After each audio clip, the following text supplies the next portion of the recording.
The lanterns along the veranda were still burning when the bell rang from the big house. One long, hollow chime that carried over the cane fields and through the humid air like a curse. It was 9:30 by the reckoning of the stable clock, and every soul in the quarters froze. They all knew what that sound meant. It was not the dinner bell, nor the call for water. It was the master's bell. The one rang only when Colonel Abram Langridge wanted a particular girl to come to him. Tonight, he wanted Eden Calloway. She sat near the wash basin behind the cookhouse, her skirt damp from the pump water she'd hauled all evening. The air was heavy with the smell of lye and sweat. When the bell tolled, her hand went still mid-motion, a wet rag hanging limp between her fingers. Beside her, the older women stopped talking. One of them, Aunt Delilah, muttered a prayer under her breath. No one looked directly at Eden. That was the rule, pretend you didn't hear, pretend you didn't know. But Eden knew. She had known since sundown, when the colonel's wife, pale Martha Langridge, had come to the back porch in her silk shawl and said quietly, "He'll want you tonight." The words had trembled with something almost like pity, but the mistress's eyes had been far away, dulled by laudanum and years of silence. Now, as the bell echoed again, Eden rose. Her bare feet sank into the clay. The sound of cicadas swelled and broke around her like a fever. Someone tried to hand her a shawl for decency, but she shook her head. It didn't matter what she wore when she went up there. It never had. The house loomed on the hill like a white coffin under the moonlight.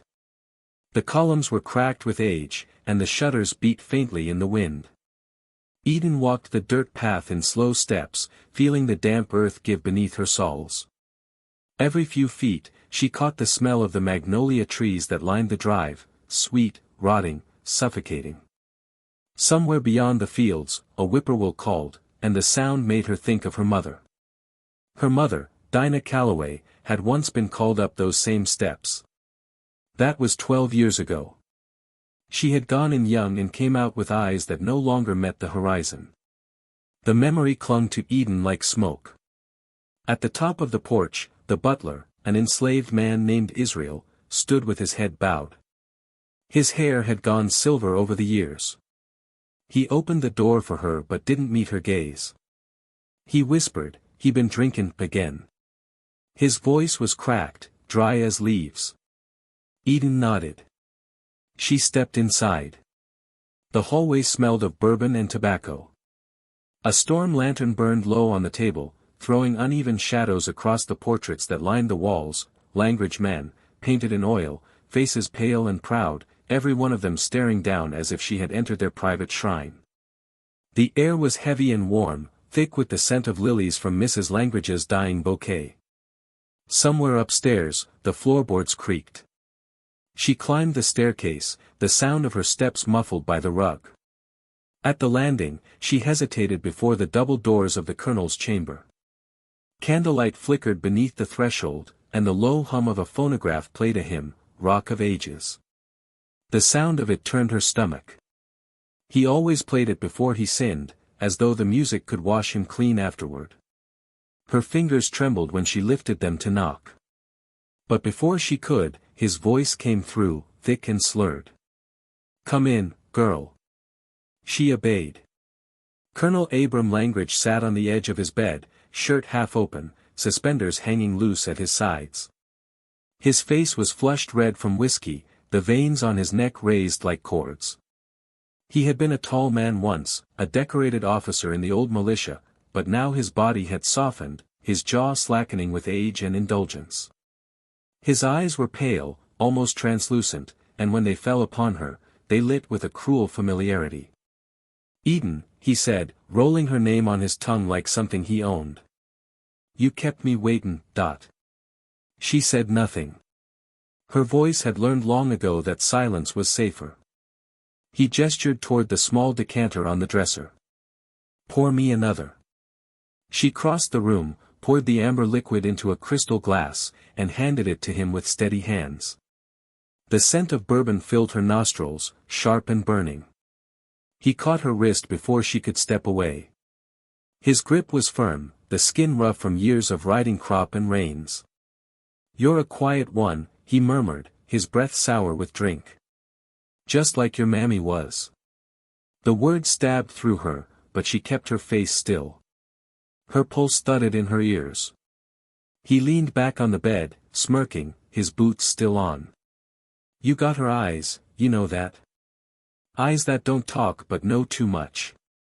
Makes a man wonder what goes on behind 'em." He took a long swallow from the glass, then set it aside. "Come here." The command struck her body before her mind could protest. She stepped closer, the boards cold beneath her feet. He reached for her, the gold of his wedding ring glinting in the lamplight. When his fingers brushed her collarbone, she flinched, but only for a second. He laughed, low and humorless. "Still skittish," he said. "You'll learn." Eden's gaze drifted to the nightstand beside the bed. A small silver knife lay there, half buried under a folded handkerchief. She recognized it, his fruit knife, the one he used each morning to slice his pears and apples. The blade caught the candlelight for an instant, and something within her shifted, quiet and deliberate. "Turn down the lamp," he ordered. She obeyed, twisting the knob until the flame softened. Shadows thickened around the room. The hymn on the phonograph clicked to its end, leaving only the sound of his breathing. Her mind began to slip away from the room, from his voice, from the heat of his hand. She thought of the river beyond the fields, the one that glimmered like glass at night. She imagined diving into it, washing the years away, the shame, the silence. She imagined her mother's voice whispering from the reeds, "There's always another way, Eden. Even for us." When the colonel spoke again, his words came slower, heavier, each one a stone dragging him deeper into his own wickedness. "You best be grateful, girl. Plenty out there'd give their lives to serve in this house." She met his eyes then. For the first time in her life, she didn't look away. And in that look, something passed between them, not defiance, not yet, but a promise forming deep beneath her calm. He mistook it for submission and smiled, satisfied. Outside, thunder murmured over the marsh. The air changed, thick with the smell of rain and something else, iron, faint and metallic. The candle flickered, its flame guttering sideways. The colonel leaned forward, reaching to unfasten the buttons of her dress. His fingers fumbled, clumsy with drink. She stayed still, her eyes fixed on the silver glint of the fruit knife beside him. It was then she realized how quiet the world had become. The cicadas had stopped. The rain held its breath. Even the house itself seemed to wait.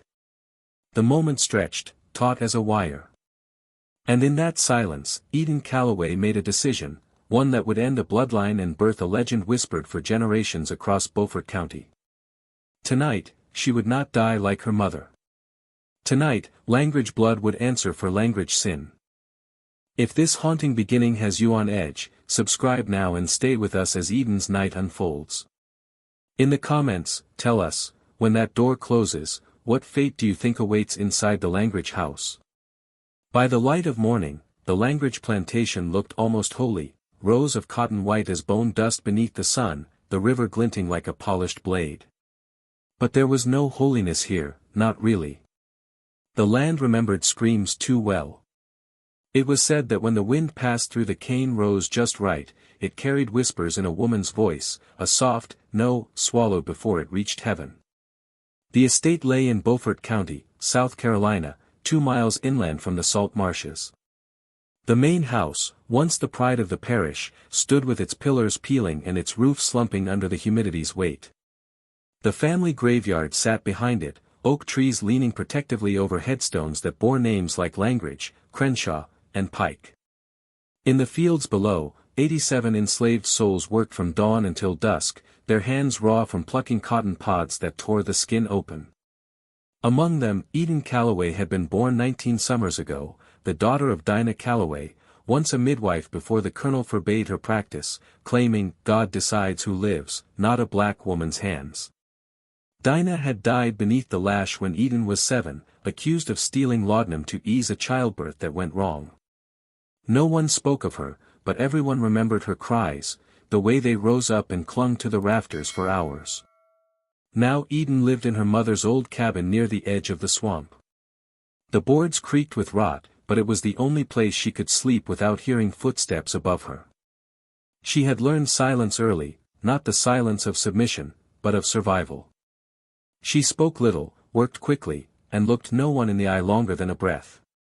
Her beauty was a curse, her quietness was armor. Colonel Abram Langridge was not a man who required excuses for cruelty. He was the son of a Charleston trader and had inherited both the land and its appetites. The locals called him, the Gentleman of the March, a nickname earned not for his manners, but for the way he marched into any room as if it were already his. At church he prayed loudly, quoting scripture about obedience. At home, he ruled by fear and whim. Every night, his cane clicked along the gallery floors like a metronome of dread. The sound of it silenced laughter, stopped children mid-giggle, froze women's hands in the wash basin. That cane was not only for striking backs, it was for pointing out which girl would be taken next. Martha Langridge, his wife, lived behind drawn curtains. Once, she had been the belle of Savannah, known for her golden hair and soft voice. Now her face was a pale ghost framed by lace. The servants brought her bottles of laudanum each evening to quiet her nerves. Some said she knew everything her husband did. Others said she didn't know enough. Either way, her silence made her complicit. The only man who ever questioned the colonel was Reverend Tobias Sneed, a visiting preacher from Charleston who held sermons every third Sunday. His words, however, were a serpent's disguise. He spoke of righteousness while blessing the colonel's cruelty.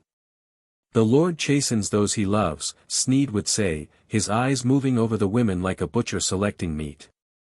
The slaves called him Reverend Whip, for he preached mercy with blood still drying on his boots. Eden watched it all. She learned how men's words could sound holy while their hands dripped sin. She learned to move like a shadow, soft, invisible, waiting. There were others who watched her too.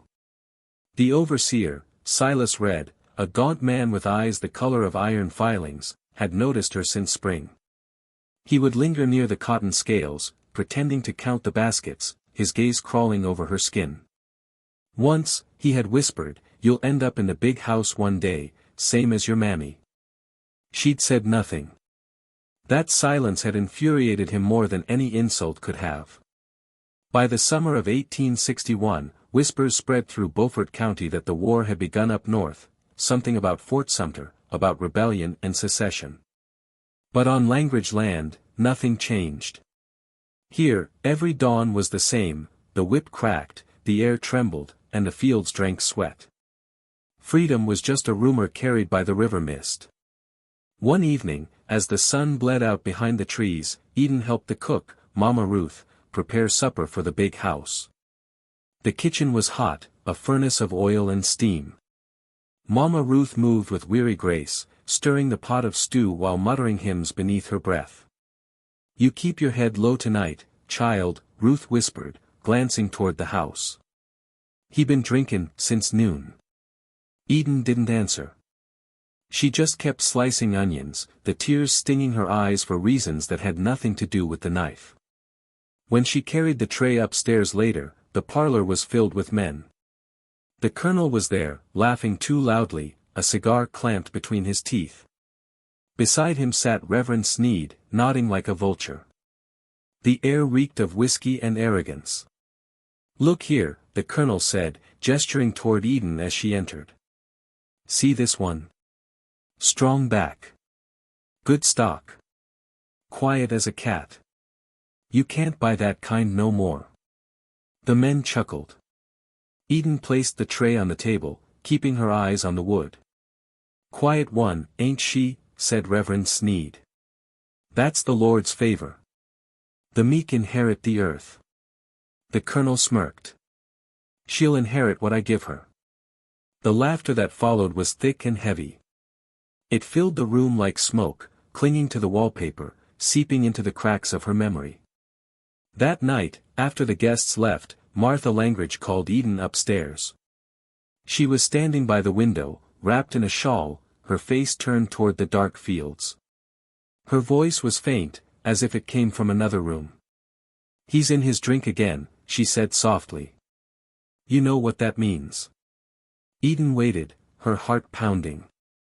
"I've tried to stop him," the woman went on, her hands trembling. "But he doesn't listen to me. He says it keeps him calm." She closed her eyes. "He'll want you tonight." For a moment, neither spoke.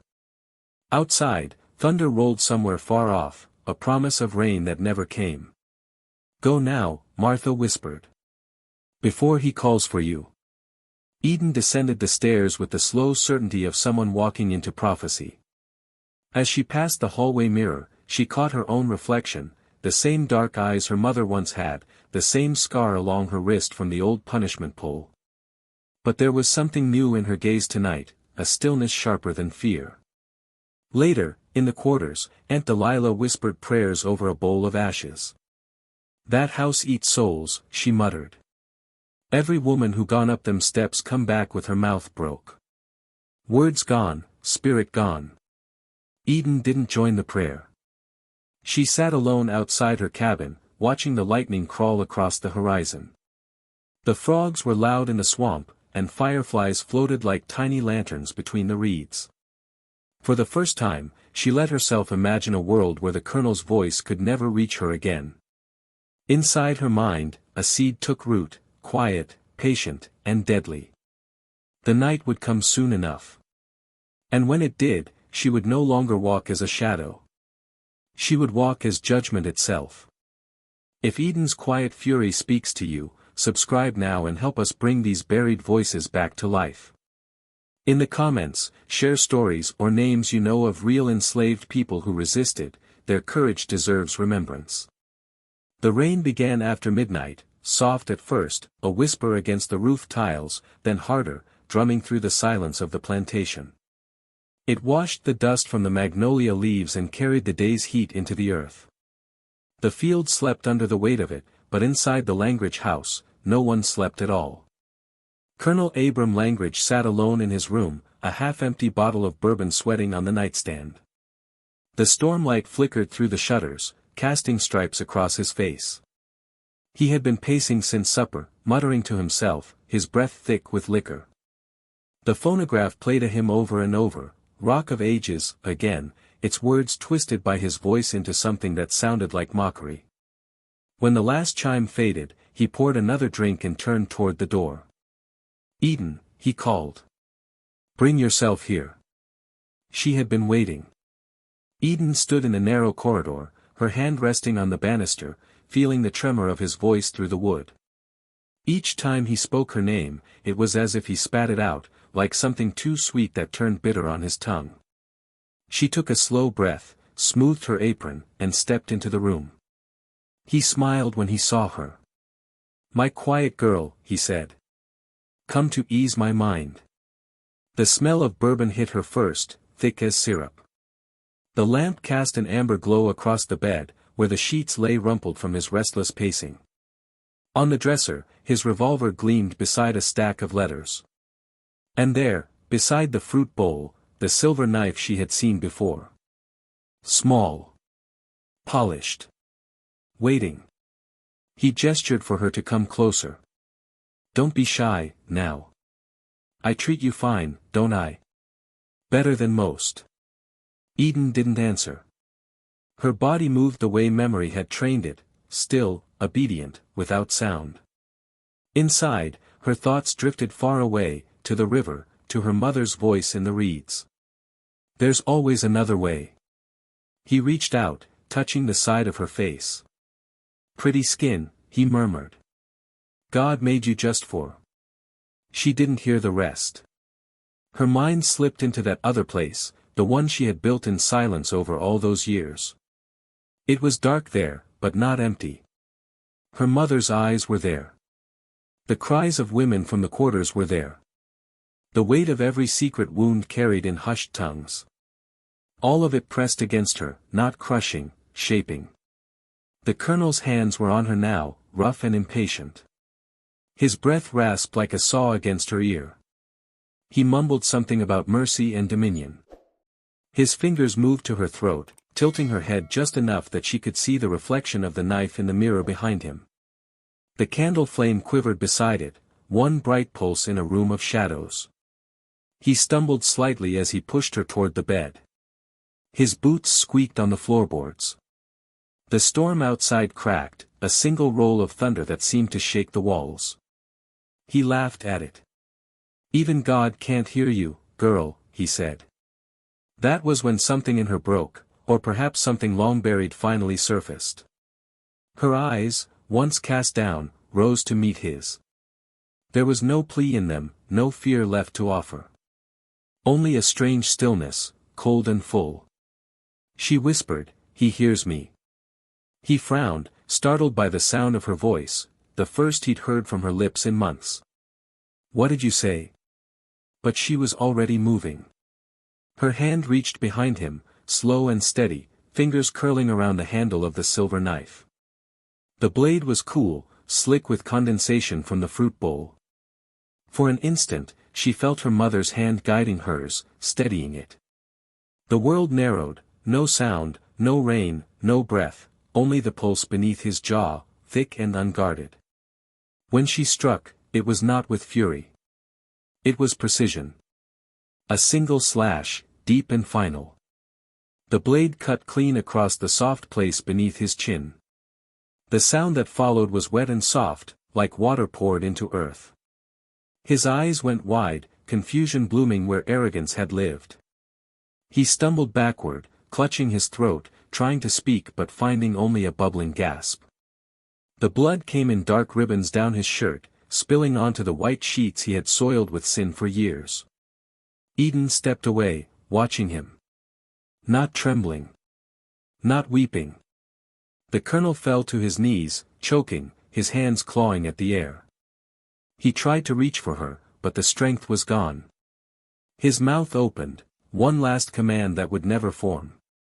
His eyes met hers again, and in them, for the first time, was fear. He collapsed face first onto the bed, the candlelight flickering over his back. The room filled with the metallic scent of blood, heavy and hot. The storm outside howled, rattling the shutters, as if the heavens themselves bore witness. Eden stood over him, the knife still in her hand. Her reflection in the mirror looked strange, calm, almost serene. The blood spattered across her dress made her look baptized. She waited, listening. The only sound now was the rhythmic drip of blood onto the floorboards. It fell in time with her heartbeat, slower and slower until both seemed one. When she finally set the knife down, she did it carefully, as if placing something sacred upon an altar. The colonel's eyes were still open, glassy, staring toward the ceiling. She reached down and closed them with 2 fingers. "Now you rest," she whispered. "And so will we." She turned toward the window. The rain had eased into a fine mist. The scent of wet earth filled the room. For a long moment, she stood there, the quietest figure in the loudest storm. Then she did something she hadn't done since childhood, she smiled. Not from joy, but from release. The air felt new. In the hall below, the grandfather clock struck 1. She walked to the basin, washed her hands in the cold water, watching the pink clouds swirl down the drain. Her mother's voice echoed faintly in her mind, "There's always another way." Eden whispered, "There was." She left the room with slow steps, barefoot, her shadow stretching down the hallway like a dark river. Behind her, the phonograph still turned, the hymn repeating on its final crackling note. The bed creaked once, then fell silent forever. Outside, the dogs began to bark. By the time the servants rose at dawn, the rain had stopped, and the colonel's chamber door stood ajar. The candle had burned itself to a stub, the sheets stiff with drying blood. The house smelled of iron and bourbon and something else, freedom. Down in the quarters, no one asked where Eden had gone. No one dared speak her name aloud. But in the heavy quiet that followed, every soul on the Langridge land felt the same thing in their bones, a shift, small but seismic. The house that had eaten women for decades had finally been made to swallow its own master. Justice or damnation? What do you think Eden became that night, a sinner, or the South's quietest avenger? Subscribe now, and tell us in the comments what her act means to you, vengeance, freedom, or something far deeper. The dawn rose red over Beaufort County, the color of raw muscle. Fog rolled thick from the marshes, curling between the cypress trunks like the breath of ghosts. Somewhere in that gray world, barefoot and blood-soaked, Eden Calloway moved through the swamp with the silence of a hunted thing. Her dress clung to her like wet skin, torn from thorns and brambles. The hem was heavy with mud and something darker. Her lungs burned, but she didn't stop. Behind her, faint and distant, came the sound of a bell, the same bell that had summoned her the night before. Now it rang wild and broken, calling not for obedience, but for vengeance. By the time the rooster crowed, the big house had woken to horror. The maid who brought the colonel's morning coffee found his door open, his body cold, and the bed drenched black. The scream that followed tore through the walls like a trumpet of judgment. Within minutes, the whole plantation was awake. Martha Langridge fainted before she saw him. The overseer, Silas Red, stormed up the stairs, his boots leaving muddy prints across the floor. When he came out of that room, his face was white as salt. "She done it," he muttered, voice shaking. "The Calloway girl done it." No one asked how he knew. It was the kind of truth that didn't need proof, it lived in the air, heavy as humidity. The men saddled horses, the dogs were unleashed, and the sound of whips and shouting echoed through the fields. But Eden was already gone. She had fled before the first rooster crowed, slipping through the quarters unseen. The moon had been low, its light weak and silvery. She carried nothing but the clothes on her back and a half-broken lantern she'd stolen from the kitchen. The glass was cracked, but the flame inside held steady, trembling like her heartbeat. The swamp welcomed her, not kindly, but honestly. Cypress knees rose from the water like bones. The ground was soft, treacherous, pulling at her feet with every step. Spanish moss hung from the trees like old lace, brushing her shoulders as she passed. The frogs croaked in slow rhythm, and the air was thick with the sound of insects. She moved north, guided by instinct more than direction. Somewhere beyond the wetlands lay the old river road, and beyond that, rumors of safe houses, freedmen, and Union sympathizers. She had heard whispers in the quarters, names traded like prayers: Jonas Pike, the colored preacher by the ferry, the woman with the red scarf who hides runaways in her barn. She didn't know which were true, but the lies didn't matter. Anything was better than the graveyard behind Langridge Hall. As the morning light grew stronger, she came upon an old shack half swallowed by ivy. Smoke curled faintly from its chimney. She paused, hand on the doorframe, unsure if it was refuge or ruin. Before she could decide, a voice spoke from the shadowed porch. "Don't run, child." The speaker was an old man, thin as a rail, with eyes the color of tobacco.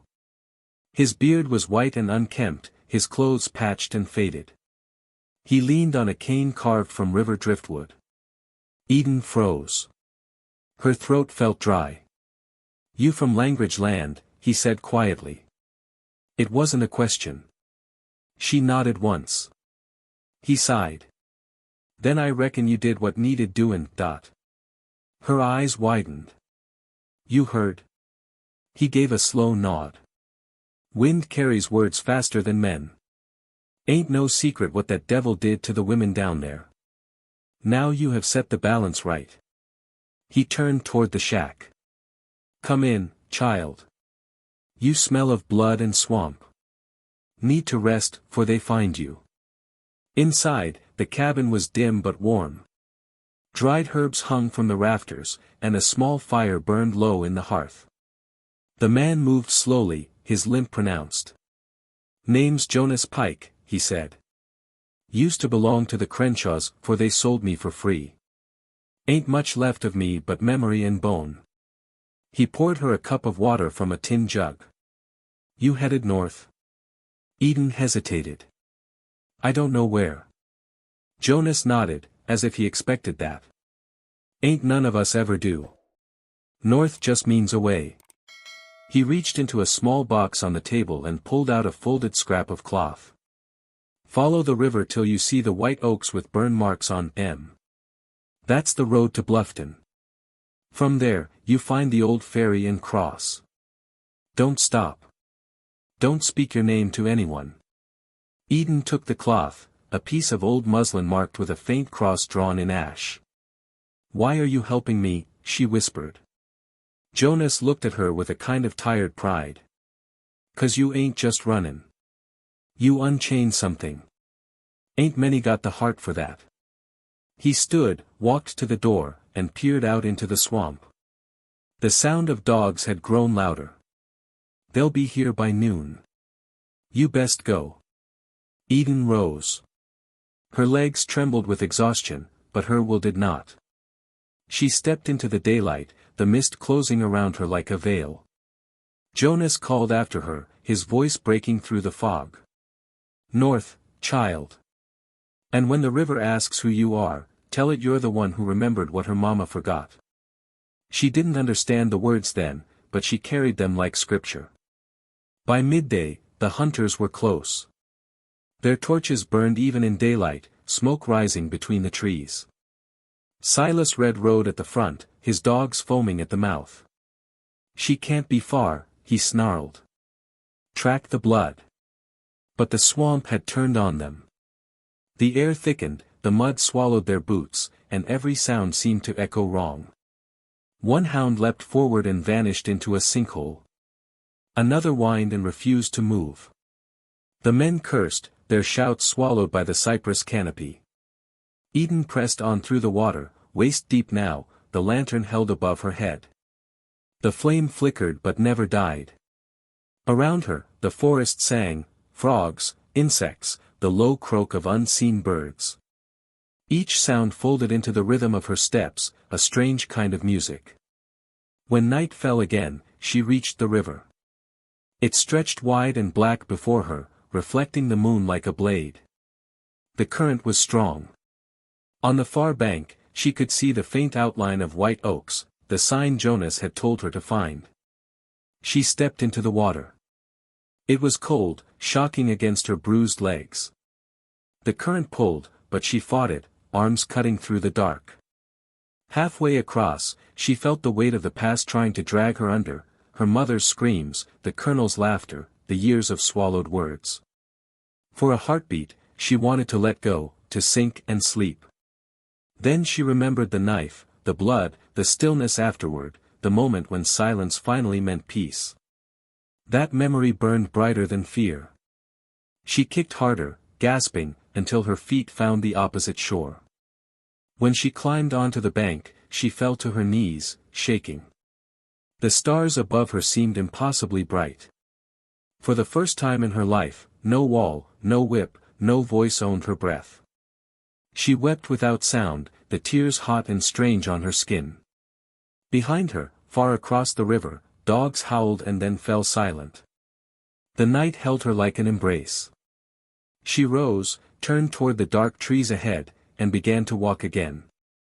Each step left a print that the rain quickly erased, as if the land itself wished to keep her secret. Somewhere in the distance, a church bell tolled, 1, then 2, then 3, and was swallowed by thunder. Eden Calloway disappeared into the cypress fog, her name carried away by wind and water. What followed that night was no longer the story of a runaway slave, but the birth of a legend whispered in kitchens, cabins, and fields, the girl who slit the master's throat and walked into the swamp, never to be caught, never to be owned again. And the swamp, they said, remembered her. When the rain fell hardest, the water ran red for a heartbeat before clearing, as if reminding the earth that once, justice had bled here. If you're still walking beside Eden through the cypress and the fog, subscribe now to keep her spirit alive. Comment below, do you believe she escaped to freedom, or did the swamp keep her as its own? Next, we uncover how the Langridge estate descended into its curse. By the time the sun had climbed above the trees, the Langridge estate was already in ruin. Not by fire or flood, but by something quieter, a kind of rot that began in the walls and spread to the souls within. The servants moved like ghosts through the corridors, speaking in whispers as if afraid to disturb the dead. The body of Colonel Abram Langridge had been discovered before dawn, but even now, hours later, the air inside the house refused to settle. Martha Langridge sat motionless in her parlor chair, her white nightgown stained with the gray of laudanum tears. She had fainted once, twice, then fallen into a stupor that smelled of spirits and despair. The physician from Beaufort had arrived by carriage, looked briefly at the corpse, and left just as quickly, muttering that the Lord's punishment sometimes came without reason. But the others knew reason when they saw it. The enslaved men and women of the plantation had carried the colonel's body down from his chamber, wrapped in the same linen sheets he'd soiled with blood. They said nothing as they worked, but in their silence was a unity sharper than any blade. When they laid him on the floorboards of the cellar for washing, no one closed his eyes again. Silas Red, the overseer, took charge. His face was ashen, his eyes wild with the kind of fear that looks like rage. He paced the yard shouting orders, to find the girl, to comb the swamps, to rouse the patrols from neighboring plantations. He swore he'd hang Eden Calloway himself if he had to tear the county apart to do it. By noon, riders had been sent in every direction, their dogs snapping at the scent of mud and blood. The air was alive with the noise of men shouting her name, though none of them dared speak it after dark. The slaves who remained in the quarters pretended to work, but their hands were slow, their eyes fixed toward the cypress line where she had vanished. They whispered to one another that she had crossed the river, that she was heading north, that she had turned into mist and drifted away.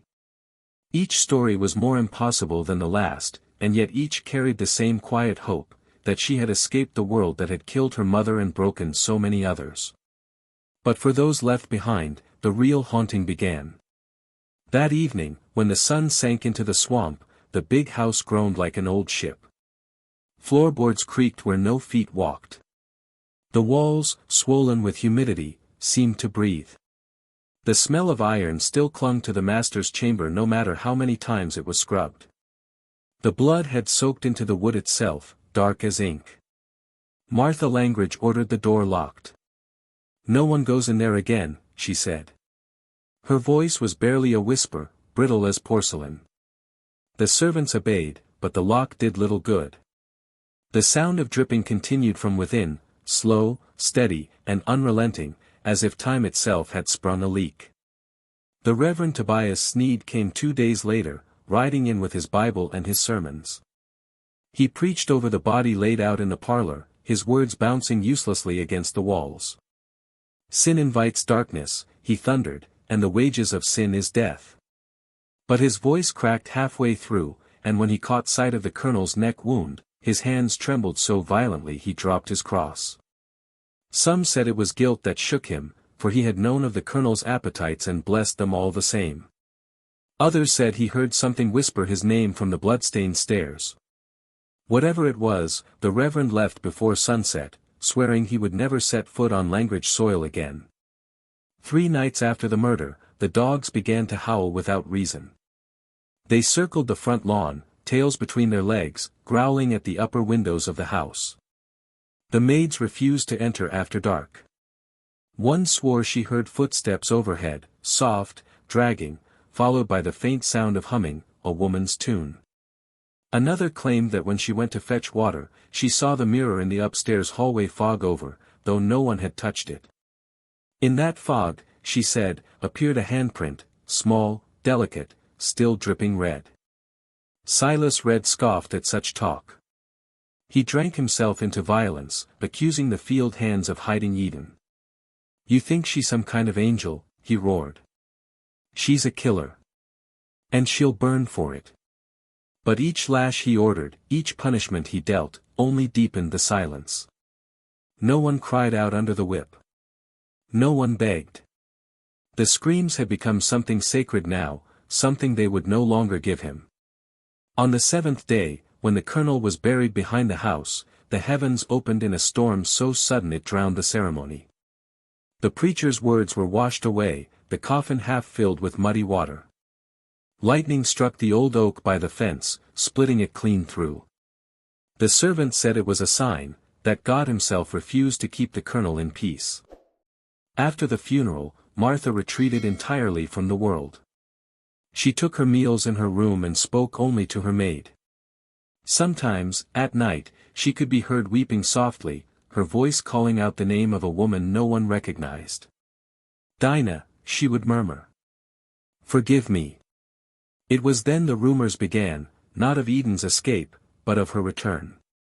Children in the quarters whispered that they'd seen her by the riverbank, walking where the reeds were thickest, her skin pale as candle wax and her eyes shining like fireflies. Others said she came to the cabins at night, touching the foreheads of sleeping women, leaving the faint scent of magnolia and iron. A field hand swore he saw her lantern flickering deep in the cypress swamp, moving against the wind. When he called out, the flame vanished, and moments later, he found the water beneath him glowing faintly red. Silas Red laughed when he heard these tales, though his laughter was thin. That same night, he dreamed of the colonel's chamber, of the bed soaked in blood and the knife resting on the table. In the dream, the knife rose by itself and turned toward him. He woke screaming, a thin cut running across his throat like a warning. He left the plantation the next day without a word.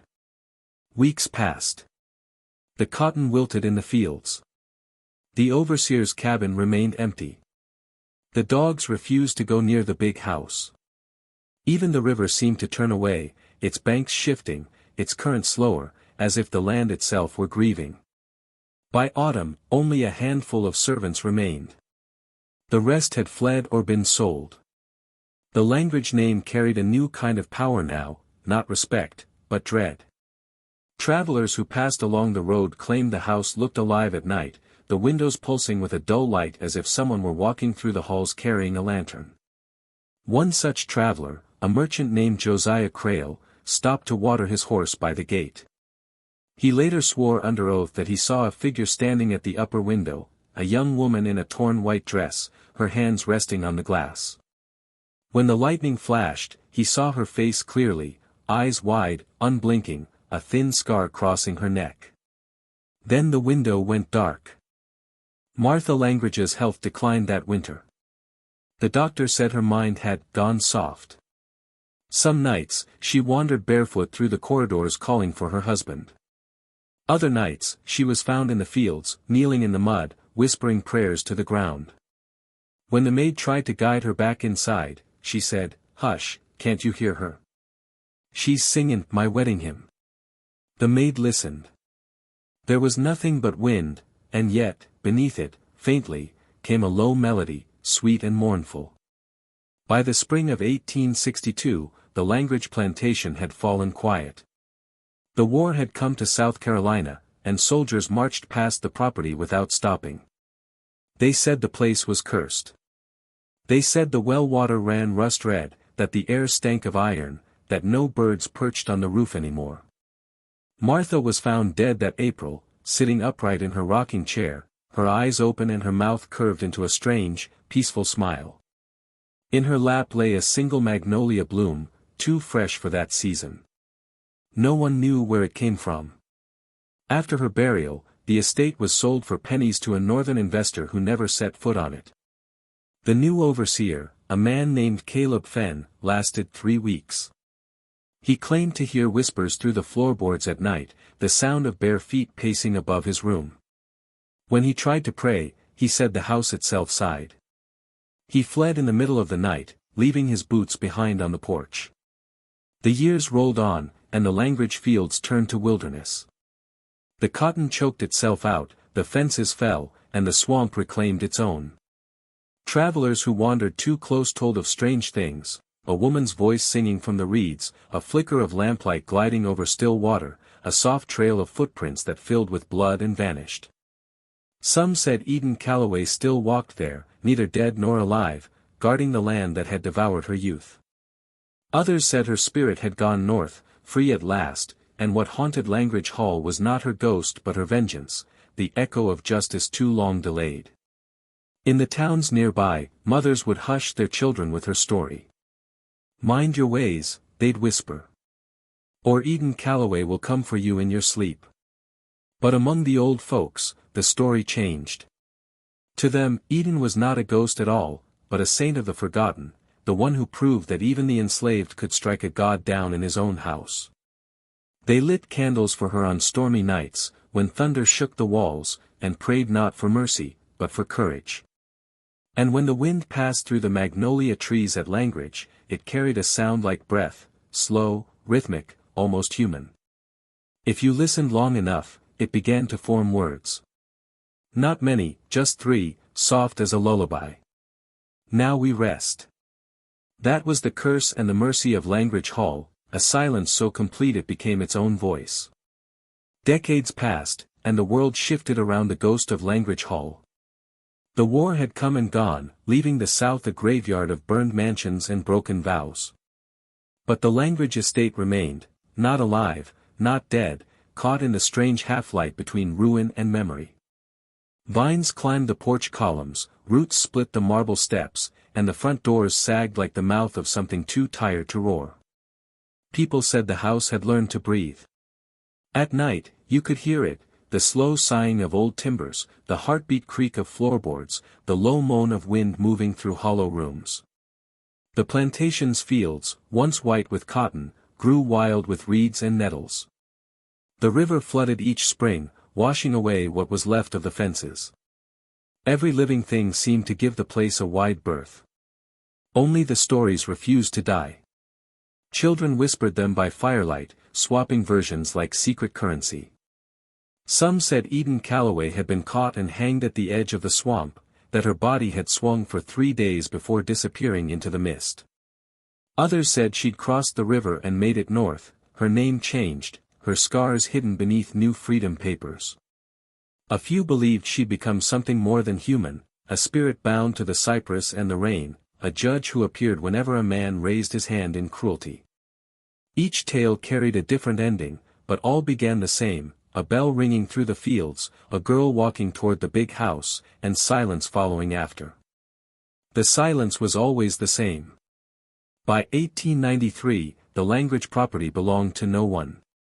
The county had tried to auction it off 3 times, but every buyer backed away. One died of fever before the ink could dry, another claimed his wife woke screaming each night, saying a woman with mud eyes and blood hands stood at the foot of their bed. The third buyer simply vanished, his carriage found abandoned by the river. Locals stopped calling it the Langridge place. They called it the silence. It was said that anyone who spoke above a whisper within its walls would feel a hand cover their mouth, soft but firm, smelling faintly of magnolia. Then, in the winter of 1898, a newspaper from Charleston sent a young journalist named Clara Renfield to write about the haunted estates of the Low Country. She was 27, sharp-eyed, skeptical, a woman of the new century who didn't believe in ghosts. She arrived on a gray morning, her boots crunching over frost-hardened grass, notebook tucked beneath her arm. From the moment she stepped through the gate, the air changed. The smell of rot and iron lingered, faint but unmistakable. The front door was swollen shut, and she had to shoulder it open. Inside, dust hung like fog. The grand staircase still stood, though the banister had warped. A broken portrait of Colonel Abram Langridge leaned against the wall, its glass cracked across his throat. Clara smiled at the coincidence. A fitting wound, she murmured, jotting a note. She spent the day exploring, recording the architecture, sketching the ruined rooms, noting every scrap of evidence that could explain the legends. By dusk, she found herself in the master bedroom, where the boards creaked under her weight. The air was colder there. The wallpaper had peeled away, revealing gray wood underneath, stained dark in one corner, a stain that would never fade. She crouched to inspect it and felt the floor tremble faintly, as though the house itself exhaled. When she looked up, she saw the mirror. It stood across from the bed, tall and dust-coated, its surface barely reflecting the last light of day. She lifted her sleeve to wipe it clean, and froze. There was a shape behind her. A woman, tall and thin, standing barefoot in the corner. Her skin was pale beneath the grime, her hair wet and tangled as river moss. She wore a torn white dress, the fabric clinging to her as though she had just stepped from the swamp. Her eyes were the color of dusk, deep, endless, unreadable. Clara turned, heart hammering. The corner was empty. When she faced the mirror again, it was only her own reflection staring back, wide-eyed, trembling. But the air still carried the scent of magnolia and rust. That night, Clara camped on the property, determined to disprove her own imagination. She wrote by candlelight, documenting everything. Her final entry in the notebook read: "The silence here feels alive. It listens. It waits. If the stories are true, perhaps vengeance is quieter than prayer." She was never seen again. The newspaper printed a single column about her disappearance: journalist lost near abandoned plantation. They blamed the swamp. The locals blamed something older. After that, no one tried to live on Langridge land. The building decayed into a husk, and time itself seemed to hesitate around it. Hunters who wandered too close swore they heard humming beneath the sound of insects, the same slow melody the enslaved once sang at funerals. A few said they saw lights moving through the upper windows, lanterns swaying behind curtains long rotted away. By the turn of the new century, the story of Eden Calloway had become myth. Preachers spoke of her as a warning, a Jezebel, a murderer who brought down her master through sin. But among the black families of Beaufort, her name became something else entirely, a prayer whispered when danger came near. "Mighty Eden," they'd murmur, touching their foreheads, "keep my hand steady, and my silence strong." Some carried charms carved from cypress wood, small enough to fit in a pocket, shaped like a flame or a knife. Others swore that if you lit a lantern by the swamp and spoke her name 3 times, she would appear, not to harm, but to guide. "She leads the lost," they said, "and judges the cruel." In 1921, an old freedwoman named Sister Ruth Pike, said to be the granddaughter of Jonas Pike, spoke to a traveling historian collecting oral stories. She was nearly blind then, her hair white as smoke, but her memory clear as river light. When the man asked her about Eden, she smiled a toothless smile and said, "Child, that girl ain't dead. She just changed her skin." "Changed how?" he asked. "Every time a woman finds her courage, that's her. Every time a man looks at his own evil and flinches, that's her too. You can't kill what's already become the wind." The historian wrote her words down but never published them. He died 2 years later, his papers lost in a fire that burned his Charleston home to ash. Only fragments survived, among them, the story you are hearing now. By the mid-1900s, the swamp had swallowed Langridge Hall. The roof collapsed, the chimneys crumbled, and vines closed the windows like green hands. Tourists still came, lured by ghost stories and the promise of danger. Some left with nothing but mosquito bites.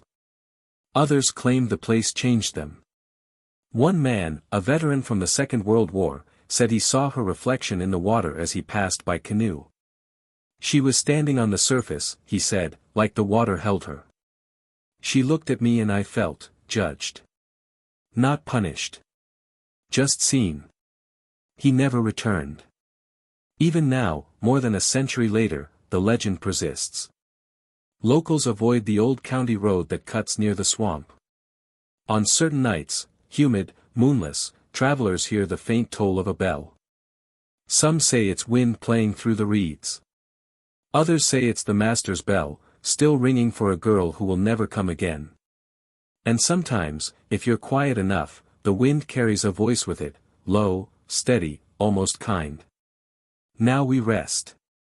No one knows where Eden Calloway truly went. Perhaps she crossed the river and built a life far away, her children carrying her silence into new generations. Perhaps she drowned in the black water, her spirit bound forever to the land that enslaved her. Or perhaps, and this is what the old ones believe, she became something eternal, a force that cannot be chained. Because every time a woman walks alone at night and refuses to lower her eyes, Eden walks with her. Every time an injustice is met not with fear, but with resolve, Eden breathes again. And every time the world forgets the cost of its cruelty, the swamp remembers. In Beaufort County, the soil still grows wild magnolias where the Langridge mansion once stood. The blooms are pale, almost white, but at their centers there's a faint blush of red, a stain that no rain ever washes away. Farmers call them Eden's flowers. They say that when the wind blows through the petals, it sounds like a woman's sigh. No one dares cut them. At night, the river glows faintly under the moon. Locals say it's just phosphorus from the marsh, but the old ones know better. They say it's her lantern, still burning, guiding souls who wander too far from themselves. And on stormy evenings, when thunder shakes the windows of Beaufort, the descendants of those who once worked the Langridge fields gather in small churches and sing a hymn older than memory, the Song of the Calloways. Its words are few, but its echo fills the air like prayer. He hears me still. For the living, it is comfortable. For the dead, it is justice. For Eden Calloway, it is home.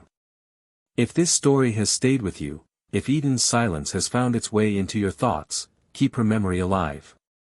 Subscribe to this channel so we can continue unearthing the buried stories of resistance and retribution that history tried to erase. Comment below and tell us what you believe Eden became, a ghost, a guardian, or something greater. And remember, some stories don't end. They wait. In the stillness of old houses. In the hush before thunder. In the breath you take when you stand your ground. The Langridge silence is not over. It only sleeps until someone, somewhere, dares to speak what remains unspoken.